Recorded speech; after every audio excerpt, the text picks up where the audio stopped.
Marcos 8. Jesus alimenta outra multidão. Deixa eu ajustar a câmera aqui.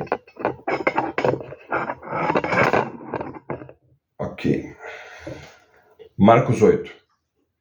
Pouco tempo depois, ajuntou-se outra vez uma grande multidão.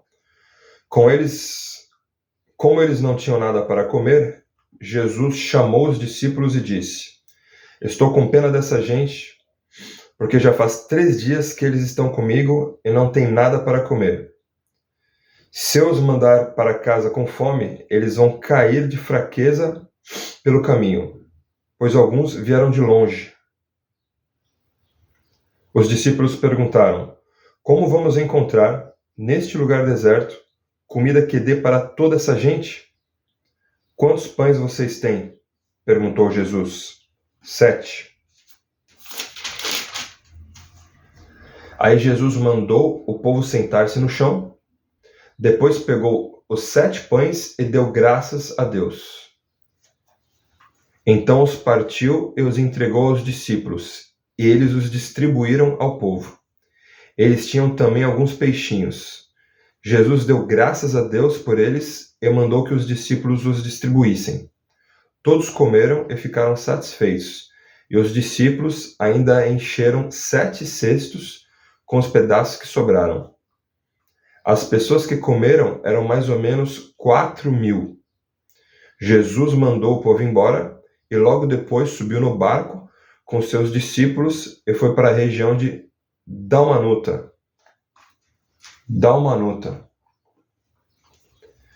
Os fariseus pedem um milagre. Alguns fariseus chegaram e começaram a falar com Jesus. Eles queriam conseguir alguma prova contra ele e por isso pediram que ele fizesse algum milagre para mostrar que o seu poder vinha mesmo de Deus. Jesus deu um grande suspiro e disse: Por que as pessoas de hoje pedem um milagre? Eu afirmo a vocês que isso é verdade. Nenhum milagre será feito para estas pessoas. Então Jesus foi embora. Ele subiu no barco e voltou para o lado leste do lago. O fermento dos fariseus e o fermento de Herodes.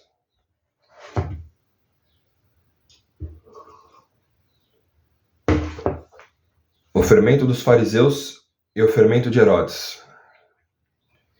Os discípulos haviam esquecido de levar pão e só tinham um pão no barco.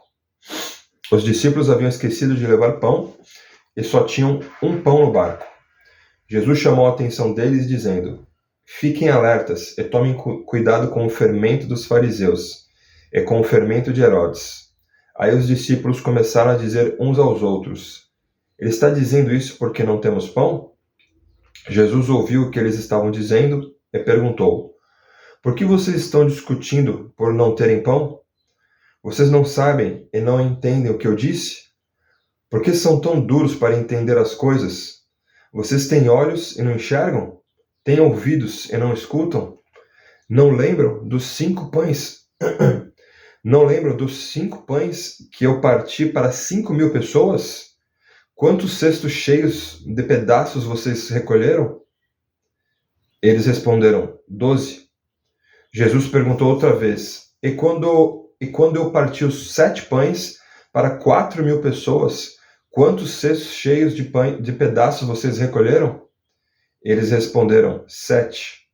Então Jesus perguntou: Será que vocês ainda não entendem? Jesus e o cego de Betsaida. Depois Jesus e os discípulos chegaram ao povoado de Betsaida. Algumas pessoas trouxeram um cego e pediram a Jesus que tocasse nele. Ele pegou o cego pela mão e o levou para fora do povoado. Então cuspiu, passou a saliva nos olhos do homem, pôs a mão sobre ele e perguntou: Você está vendo alguma coisa? O homem olhou e disse: Vejo pessoas. Elas parecem árvores, mas estão andando. Jesus pôs outra vez as mãos sobre os olhos dele. Dessa vez o cego olhou firme e ficou curado. Aí começou a ver tudo muito bem. Em seguida, Jesus mandou o homem para casa e ordenou: não volte para o povoado. A afirmação de Pedro. Depois Jesus e os seus discípulos foram para os povoados que ficam perto de Cesareia de Filipe. No caminho ele lhes perguntou: quem o povo diz que eu sou? Os discípulos responderam: alguns dizem que o Senhor é João Batista, outros que é Elias, e outros que é um dos profetas. E vocês? Quem vocês dizem que eu sou? Perguntou Jesus. O Senhor é o Messias, respondeu Pedro. Então Jesus proibiu os discípulos de contarem isso a qualquer pessoa. Jesus fala da sua morte e da sua ressurreição. Jesus começou a ensinar os discípulos, dizendo: o Filho do Homem terá que sofrer muito. Ele será rejeitado pelos líderes judeus, pelos chefes dos sacerdotes e pelos mestres da lei. Será morto e 3 dias depois ressuscitará. Jesus dizia isso com toda a clareza. Então Pedro o levou para um lado e começou a repreendê-lo. Jesus virou-se, olhou para os discípulos e repreendeu Pedro, dizendo: saia da minha frente, Satanás. Você está pensando como um ser humano pensa, e não como Deus pensa. Aí Jesus chamou a multidão e os discípulos e disse: se alguém quer ser meu seguidor, que esqueça os seus próprios interesses. Esteja pronto para morrer como eu vou morrer e me acompanhe. Pois quem põe os seus próprios interesses em primeiro lugar, nunca terá a vida verdadeira. Mas quem esquece a si mesmo por minha causa e por causa do Evangelho, terá a vida verdadeira. O que adianta alguém ganhar o mundo inteiro, mas perder a vida verdadeira? Pois não há nada que poderá pagar para ter de volta esta vida. O que adianta alguém ganhar o mundo inteiro, mas perder a vida verdadeira? Pois não há nada que poderá pagar para ter de volta essa vida. Portanto, nesta época de incredulidade e maldade,